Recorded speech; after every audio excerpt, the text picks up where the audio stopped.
we're beginning something new. This is the month of change, yes. And we kind of have a love-hate relationship with change, don't we? There's some things that we love. We love weddings and new babies and things like that. But then change also brings that uncomfortable place of knowing that we need to do things differently. We need to think differently. We need to position ourselves differently. So it's kind of like I said, it's a love-hate thing. But we're going to talk about why change is here to stay, why it's not going anywhere, and what we can do to position ourselves to put ourselves in the place that we can actually be propelled forward by change rather than being immobilized or paralyzed by fear and able to move forward because everything around us has changed. So we're going to talk about that. I have the position this morning of laying the foundation for change, some principles that are involved with change, some things that we need to know as a foundation so that the other pastors can come along behind and lay some specific things in place. So I'm going to try to make myself stay with my notes today, which is very difficult to do, but there are some things that I want to make sure that get mentioned as by way of foundation for us this morning. How many of you here love change? Just love everything about it? Oh, we've got a few intrepid souls. I love it. Good. How many of you are not so thrilled with change? It represents a whole lot of other things to us. Well, I have good news and bad news. The good news for those of you that loves change is nothing stays the same. The good news for those of you that hate change is nothing stays the same. And depending on our point of reference, depending on our frame of mind, depending on how we position ourselves, will determine how change affects us or how we are affected and propelled forward by change. Now, it's going to seem like, since I'm starting and laying the foundation, it's going to seem like I'm using examples of unwanted change, change that is thrust upon us, because that's usually the thing that we have the most difficulty handling, right? A lot good change isn't quite as difficult. We still have to make an adjustment to it, but we like it, and so we deal with it. But let's get started here. Ecclesiastes, to everything there is a what? To everything there is a season, a time for every purpose under heaven. Now, I did research. There are 7.34 billion with a B, people on the planet today. And every single person faces the same inevitability. And that is, we are all going to have to deal with change in our life. Now, the present season you're in has a shelf life.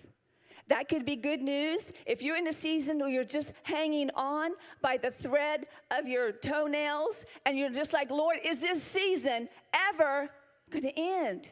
Is this pain ever going to end? Is this heartache ever going to end? Are my financial woes ever going to end? The present season has a shelf life. It will end. You will wake up one morning and it will be behind you.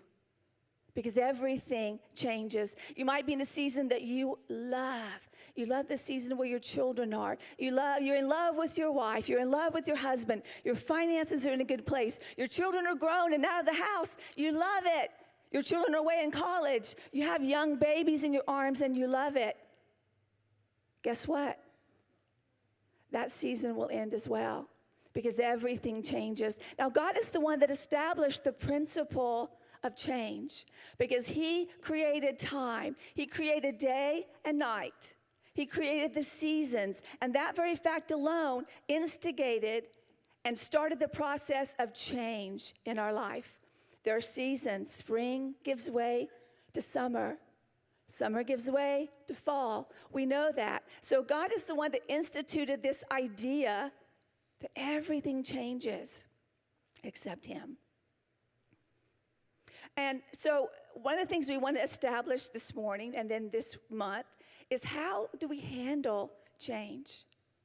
Good change, bad change. How do we handle it? We know the Bible says that all things work together for good, right? We know the verse. We quote that verse. But when something happens to us, we don't understand how God can make that be for our good. So let's get started. Even change we've advocated for, or change that we've initiated, like, let's get married. Hey, honey, let's get married. You know what? We've been dating for a couple years now. Let's get married. Even change that we want. Does marriage change absolutely everything about your life? Absolutely. We want to be married. We love him. We love her.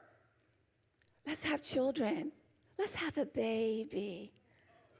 Let's have a baby. I want someone that looks just like you, only smaller. Does that welcomed, initiated, prayed for change your life? Absolutely, in every conceivable way, including economic. All right, so I'm going to go through some basics today. Mine isn't as much fun as some of the other pastors will have, but it's necessary, so I'll do it. 4 distinct types of changes that we will experience. Every single one of you sitting there, myself included, we're all going to experience all of these changes, not just one, but all of these changes. The first one are changes that happen to us. We're not part of the decision. We didn't get a vote, but we are affected by the decision that was made. Career, you might have a boss that's downsizing, a company that's downsizing. They didn't ask you what you thought about that. They didn't ask your opinion. Financial reversals, windfalls, unexpected divorce, death in the family, inheritance. You didn't ask for it, it just happened. Change that happens around us. Change that affects our city. Every week we pray for our city because we are affected as citizens of Orlando. We are affected by what goes on in this city. We're affected by the laws that are enacted, by the ordinances that are upheld. We are affected. I-4, driving on I-4, who is affected by our city? By just something as simple as driving on the roads. We are affected by that. Our city, we are affected by things that happen around us. Elections affect us. Wars affect us. Diseases, flus, that affects us. That happens around us, and we are affected. We have to adjust and make changes. Changes that happen within us. Emotional changes we go through. Physical changes. We're going to get to these specifically. Got a diagnosis, diabetes, heart attack. These things affect us. Okay, and then change that happens because of us. Change that we've initiated. All right, let's keep going. Some principles of change, some things we need to know. Change never stops. It is continual. When you're sleeping, guess what's changing?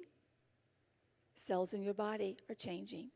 Life is continually moving forward. And that's a hard concept to understand because we want, especially if we're in a season that we love, we kind of want things to just, if it could just stay like this. Sometimes we build structures in place in our mind or around us physically to try to make things stay the same, and it's not possible. Change is continual. There's an old saying that says you can't step into the same river twice. If you think about that, that is so true. Because you think, well, it's the same river, I'm still stepping, but everything has changed. The river is flowing. The life under the water is flowing. It's never the same, even if you're stepping in the same place. You can't step in the same river twice, and that's how life is. Life is continually moving. One of the things about life moving and the fact that it's continual is, like I said before, we're really double-minded about it because in some sense we love the new technology. Is there anyone here that would like to go back to a dial-up phone? You have one phone in your home, it's attached to the wall, and you had to drive around looking for... Yeah, I don't believe you, but anyway... And you have to go find a phone booth. Are any of y'all old enough to remember trying to find a phone booth and ask for directions? Not that the men ever did that, but we all looked for phone booth and the old maps. Nobody wants to go back to that. Us women especially, we love our phones and we love our GPS. Driving around the city at night, we want to know where we're going. So nobody wants to go back to that. We like technology. We want to wear the latest styles. We don't want to be, wear the styles they wore back in the 1800s. We like some change. We like vacuum cleaners, and our husbands like dishwashers because now they can do the dishes too. And we like all these new things. We don't want to go back to bringing our water back from the well. We like change in some areas. But just very quickly, I don't even like it when my computer, and for those of y'all that do computer things, I have a hard time when it updates automatically because it seems like it changes the settings on my computer. I'm always having to call my friend, can you help me? Yeah, well, anyway, so we like things, but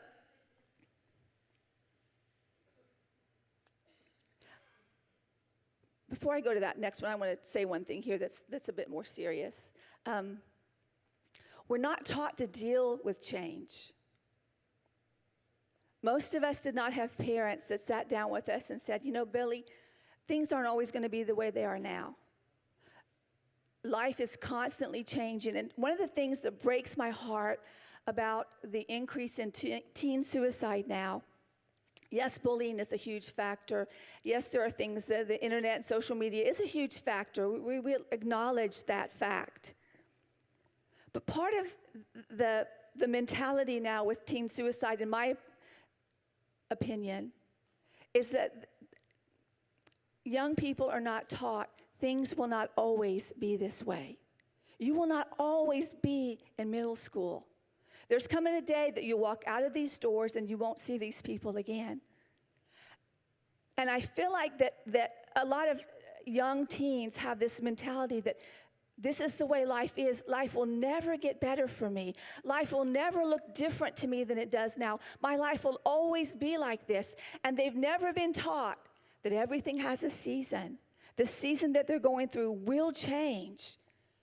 They feel like they're on the very bottom now, but the day is coming that they won't feel that way. And if they can just understand, that's not taught in our curriculums in school. Parents aren't sitting down with their children and saying, look, life moves forward. Let's learn let's make a plan forward so that you'll feel differently next month. You can feel differently in 6 months. We're not skilled at it. People don't naturally like change. Even though our body changes itself, we don't want to accept that things will be different next week or next month. We only learn how badly we handle change is when we handle change badly. When something's happened and we recognize, I didn't handle that situation very well. I could have done something different and it would have changed everything about how my life looks now if I had just handled that situation differently. One of the things I love about the Bible is it does teach us how to change. It gives us so many examples of people whose lives were totally turned upside down by circumstances and how they walked through that adversity, how they walked through those things, and they met change head on. They responded to change and didn't react to it. I read this quote, the details of our lives change continually. I read this quote by an author named Pearl Buck. Most of you older people are familiar with her. She was a Pulitzer Prize winner and a Nobel Prize winner as well.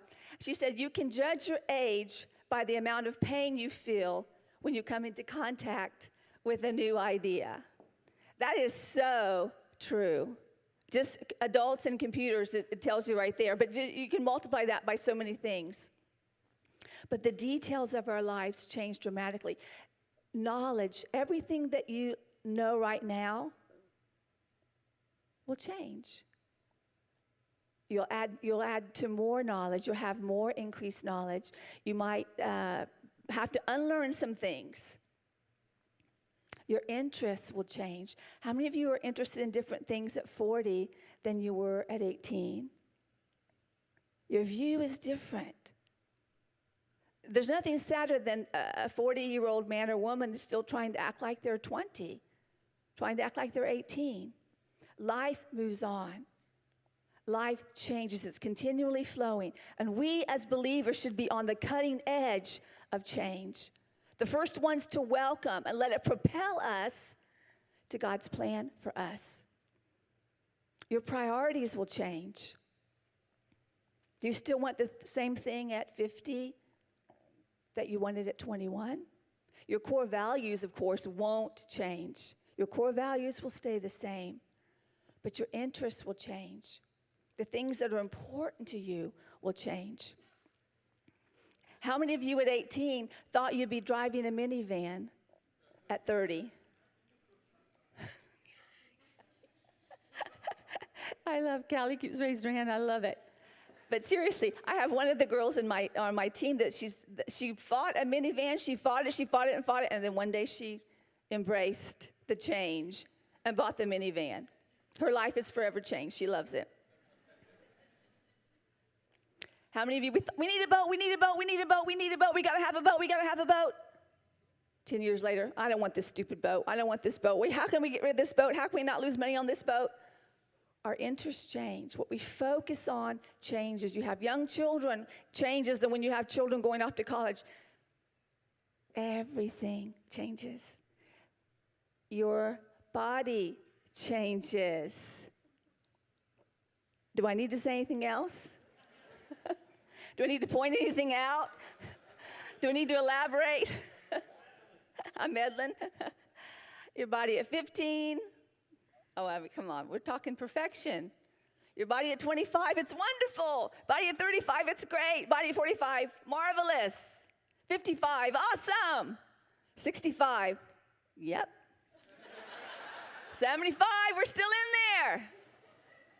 I don't even need to spend any time on that. Your body changes. Your family network changes. People get married. Your family gets bigger. Children come along. Sadly, sometimes families divorce. People divorce. Grandparents, nan and pop-pops go on to be with the Lord. Your family network changes. How do we handle that? Your marriage relationship changes. I know it seems like I'm just pointing out the obvious, but all these things are part of the fabric of our life. And if we're not aware of it, if we don't know how to deal, how to respond, how to make it work for us, we're left cynical and angry and hurt and lost. Your marriage changes. Started out, he was chasing you around the room. Maybe 80 years later, you're chasing him around the room. Or both of you sit down because you're exhausted at 90. I don't know. But I know that the relationship changes. It's all good, but it changes. Let's keep going. Change is inevitable. It's inevitable. It's not healthy for us to think that life will never change, that the season will always be here, that the seasons don't change. That's not healthy. All right, so different ways to respond to change. We're going to see if we can see ourselves in these different responses, because the following weeks, we're going to learn how to respond in a healthy way to the changes that are thrust upon us and changes that we want to see happen. So the first is just say no.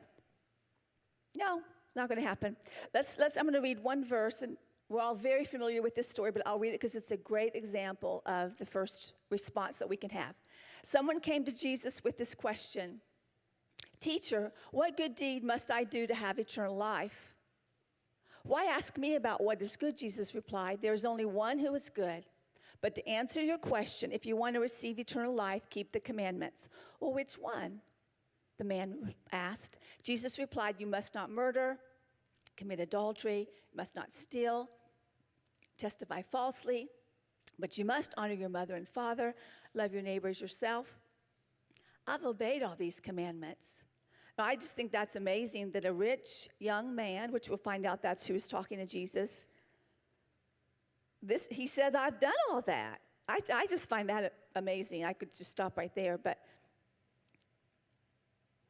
what else must I do? What do I need to add to what I'm already doing so that I can be sure I have eternal life? If you want to be perfect, go and sell all your possessions, give the money to the poor, you will have treasure in heaven. Then come and follow me. Come and follow me. But when the young man heard this, he went away sad. He said, no. He said, no, because he had many possessions. Now, this story is amazing to me for so many reasons that we don't have time to go into. But first of all, it's not recorded that many times that Jesus said to someone, Reese, come and follow me. He said it to the disciples.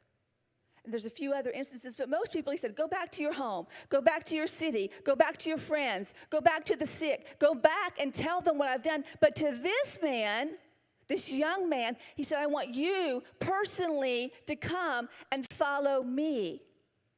That's astounding. Now, we all have that invitation today in the New Testament to come and follow Jesus. But this man was talking to Jesus face to face. Jesus said, come, follow me.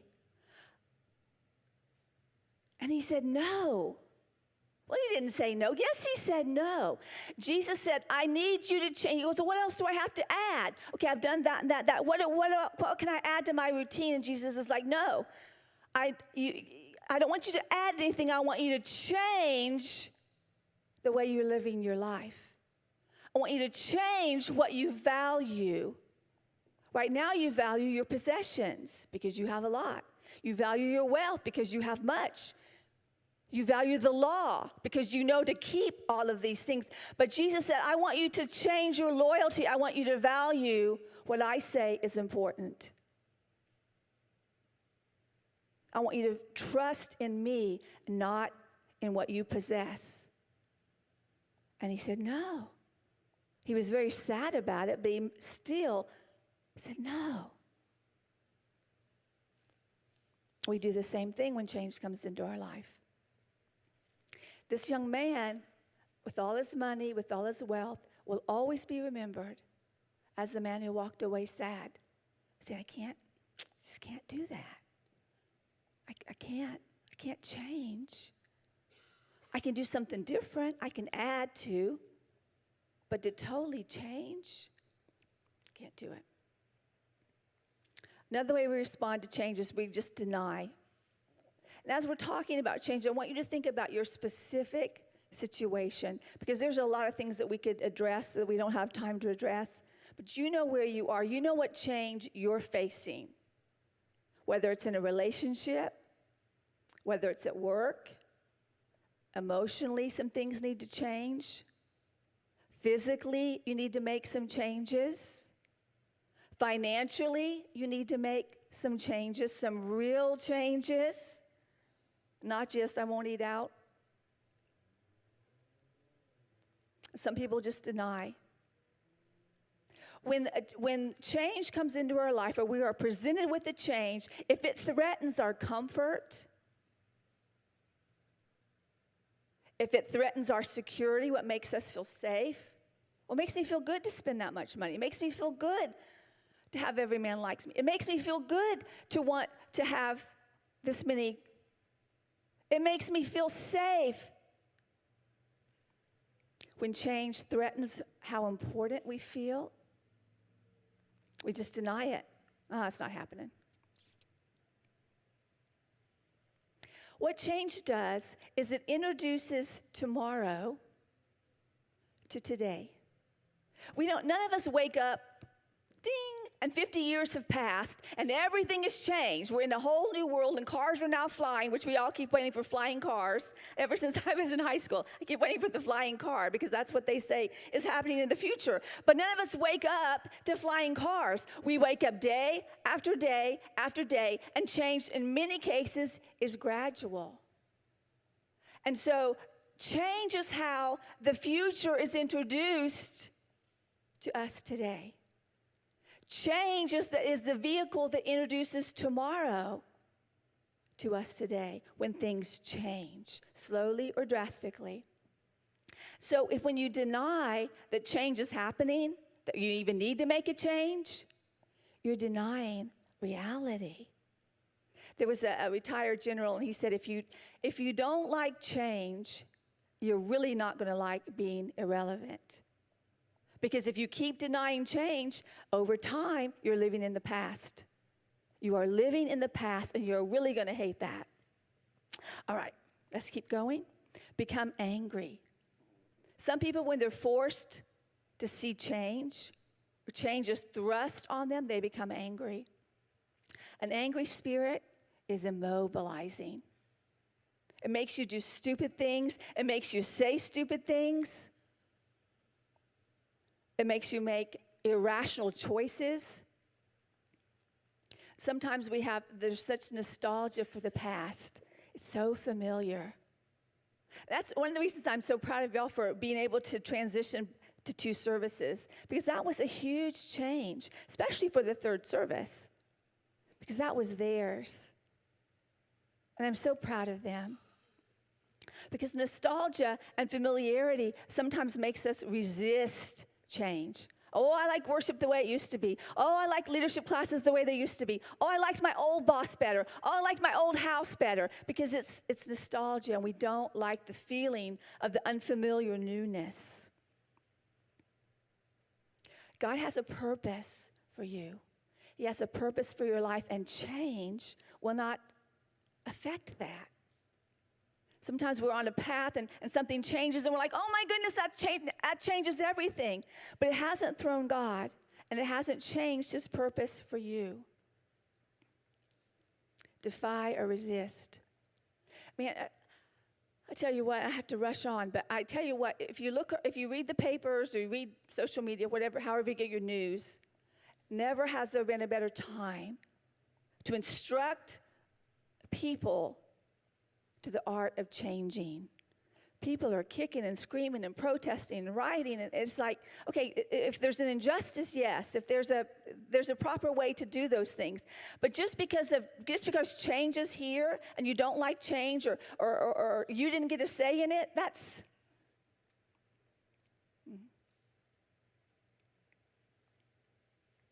defy and resist. Accept.